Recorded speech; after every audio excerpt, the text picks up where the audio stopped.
आज इस वीडियो में हम इतिहास में भयानक चेरनोबिल आपदा के बारे में जानने जा रहे हैं। यह घटना 26 अप्रैल 1986 को तत्कालीन सोवियत संघ के चेरनोबिल परमाणु ऊर्जा संयंत्र में हुई थी।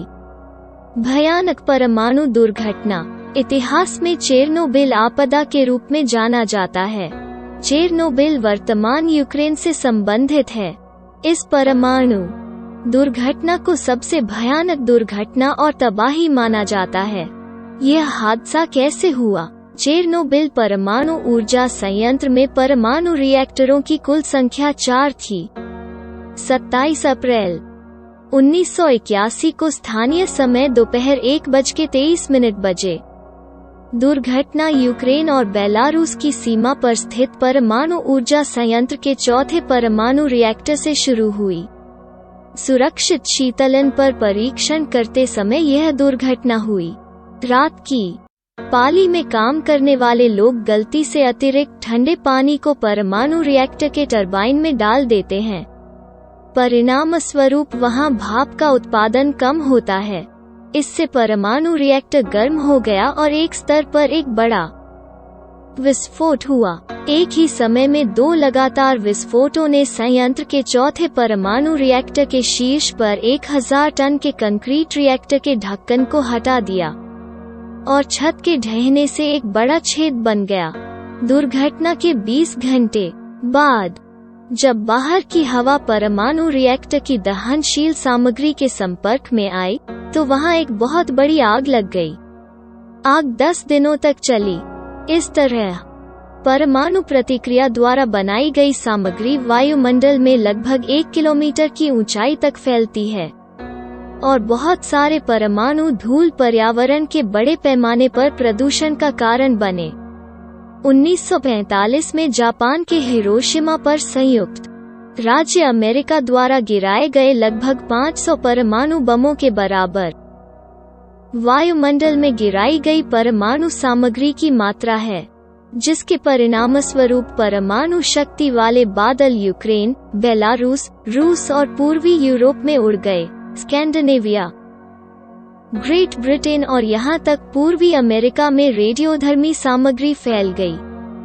दुर्घटना के कारण की बाद में जांच की गई। दुर्घटना के लिए ड्यूटी कर्मचारियों को दोषी ठहराया जाता है।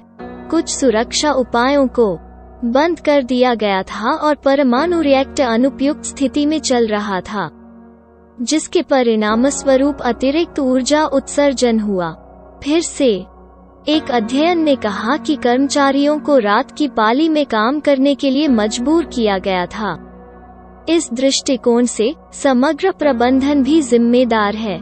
इसके लिए 3 लोगों को 10 साल की सजा सुनाई गई थी। हालांकि विस्फोट से पहले ऑन ड्यूटी कर्मियों ने उचित कार्रवाई की हो सकती है। वे भट्टी को बंद कर सकते थे, लेकिन उनके पास परमाणु रिएक्टर को बंद करने का अधिकार नहीं था। कर्मचारियों में उच्च अधिकारी से संपर्क करने का साहस भी नहीं था, जो देर रात रिएक्टर को बंद करने का आदेश दे सकता था। परिणामस्वरूप उनकी आंखों के सामने यह दुर्घटना अपरिहार्य हो गई। इस दुर्घटना का क्या प्रभाव पड़ा? घटना के समय चेरनोबिल में लगभग 14,000 बस्तियां थीं।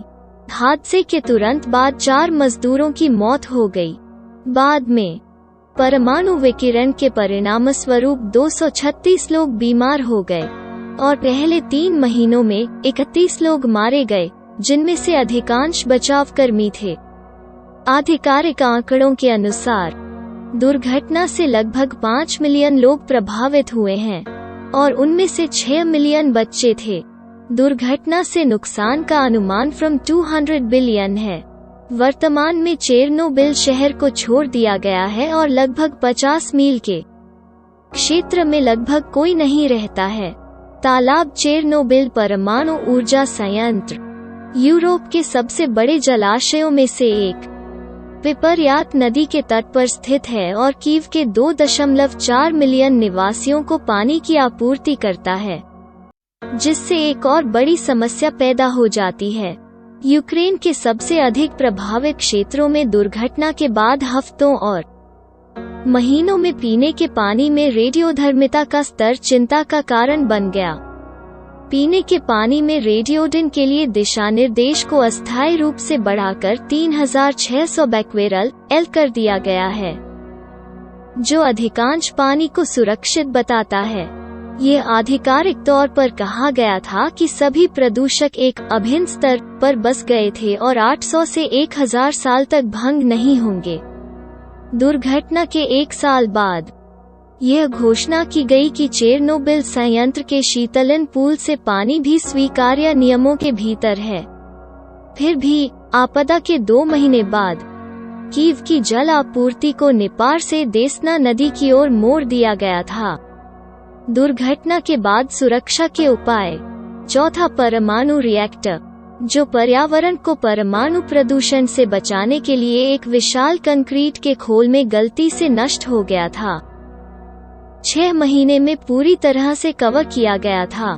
ये अस्थायी सुरक्षा प्रणाली परमाणु संयंत्र के मलबे को पकड़ने के लिए बनाई गई एकमात्र सुविधा है, लेकिन विशेषज्ञों का कहना है कि चेरनोबिल के मलबे में लगभग 200 टन पिघले हुए परमाणु ईंधन से भयावह विकिरण 1000 साल में दूर नहीं होगा।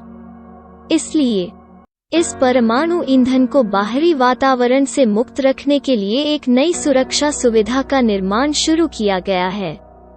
महत्वाकांक्षी स्थापना की निर्माण लागत 160 करोड़ यूरो या 221 करोड़ डॉलर आंकी गई है।